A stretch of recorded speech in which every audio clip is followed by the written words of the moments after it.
ମୁକ୍ତି କହୁଛନ୍ତି, ଦେବୀ ମା' ତୁ ତ ଜାଣିଛୁ ମୋ ପରିବାର କହିଲେ କେବଳ ନତାଶା ଆଉ ଦିଦିକୁ ହିଁ ବୁଝାଏ। ମୁଁ କେତେ କଷ୍ଟରେ ଆଉ କେତେ ସମୟ ପରେ ମୁଁ ସେମାନଙ୍କୁ ପାଇଛି।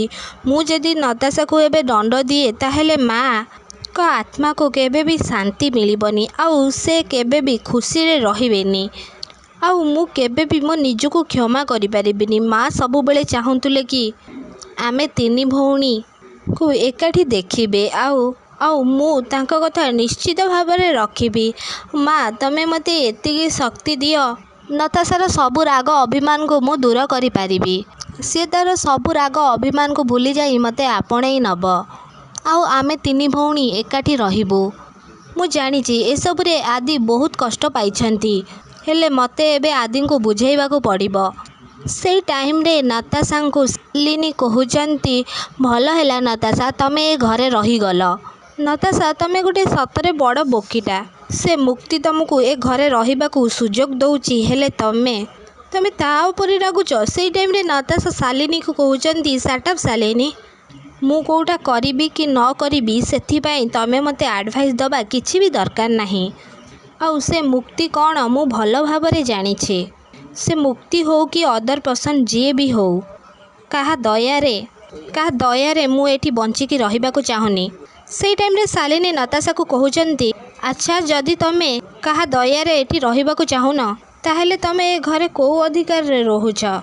ଦୟା ଦେଖେଇଛନ୍ତି ବୋଲିକି ତ ତମେ ଏ ଘରେ ପଡ଼ିକି ରହିଛ, ଜାଗା ବନେଇବାକୁ ଚାହୁଁଛ। ଆଉ ଯଦି ତମକୁ ସେତିକି ଟିକେ ନ ମିଳିଥାନ୍ତା ନା ତାହେଲେ ତମେ କ'ଣ କରିଥାନ୍ତ? ତାପରେ ନତାଶା ଶାଲିନୀକି କହୁଛନ୍ତି, ଆଚ୍ଛା ସେଇଥିଲାଗି ଏବେ ଏ ମୁକ୍ତି ମହାନ ହେଇଗଲା ନା?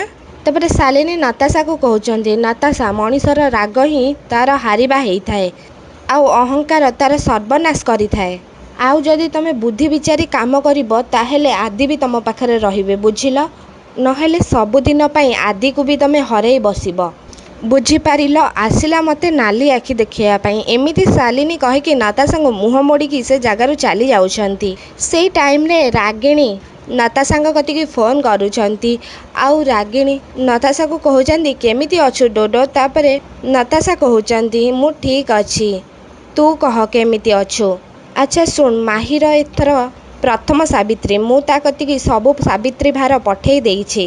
ତତେ ଖାଲି ଗୋଟେ ହେଲ୍ପ କରିବାର ଅଛି, ତୋ ନିଜ ହାତରେ ମାହିକି ସେ ସାବିତ୍ରୀ ଭାର ଦେବାକୁ ଅଛି। ତାପରେ ନତାଶା ରାଗିଣୀକୁ କହୁଛନ୍ତି, ତୁ ଦିଦି ତୁ ଜାଣିଛୁ ମୁଁ ଏସବୁ କାମ ଜମାରୁ ବି କରିପାରିବିନି, ତୁ ତାପରେ ବି ମୋତେ ତୁ ଏମିତି କ'ଣ ପାଇଁ କହୁଛୁ?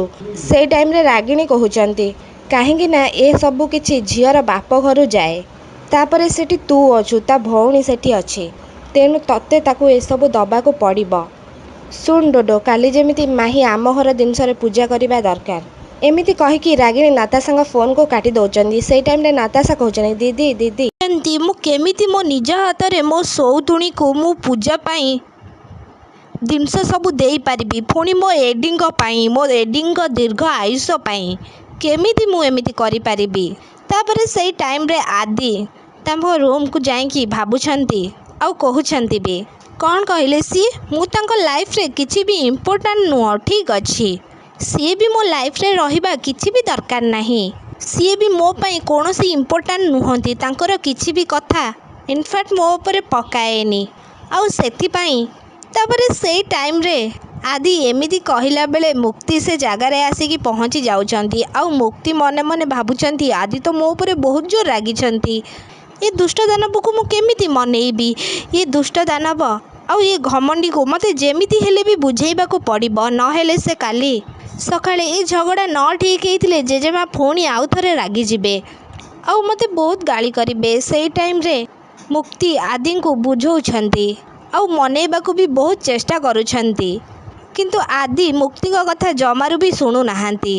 ତାପରେ ମୁକ୍ତି ଆଦିଙ୍କୁ କହୁଛନ୍ତି, ମୁଁ ତ ତୁମକୁ ସରି କହିଲି, ତାପରେ ବି ତୁମର ଏତେ ରାଗ ମୋ ଉପରେ? ତାପରେ ଆଦି ମୁକ୍ତିକୁ କହୁଛନ୍ତି, ମୁକ୍ତି ମୁଁ ତୁମ ଉପରେ ରାଗୁନି, କିନ୍ତୁ ମୁଁ ଗୋଟେ କଥା ଭାବୁଛି, ତୁମେ ତ ମୋ ଲାଇଫ୍ରେ ଏକରେ ଜବରଦସ୍ତ ପଶି ଆସିଛ ଆଉ ଏବେ କହୁଛ ଯେ ମୁଁ ତୁମ ଲାଇଫ୍ରେ ଜମାରୁ ବି ଇମ୍ପୋର୍ଟାଣ୍ଟ ନୁହଁ।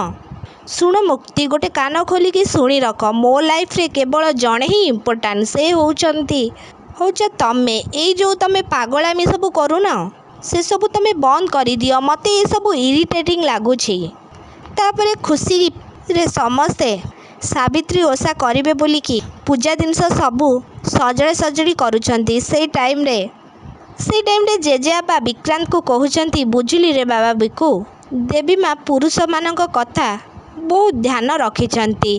ଆଉ ସେଥିପାଇଁ ତ ସେ ଆଜି ଗୋଟେ ଦିନ ଆମମାନଙ୍କୁ ଦେବତାର ଅନୁଭବ ଦେଇଛନ୍ତି ଆଉ ଅଧିକାର ଦେଇଛନ୍ତି। ଆଉ ଦେଖୁନୁ, ଆଜି ଆମକୁ ଆମ ପତ୍ନୀମାନେ ପୂଜା କରିବେ, କିନ୍ତୁ କାଲି ରାତି ପାହିଗଲା ପରେ ଆମମାନଙ୍କ ଅବସ୍ଥା ଅମାବାସ୍ୟାର ରାତି ପରି ହେଇଯିବ।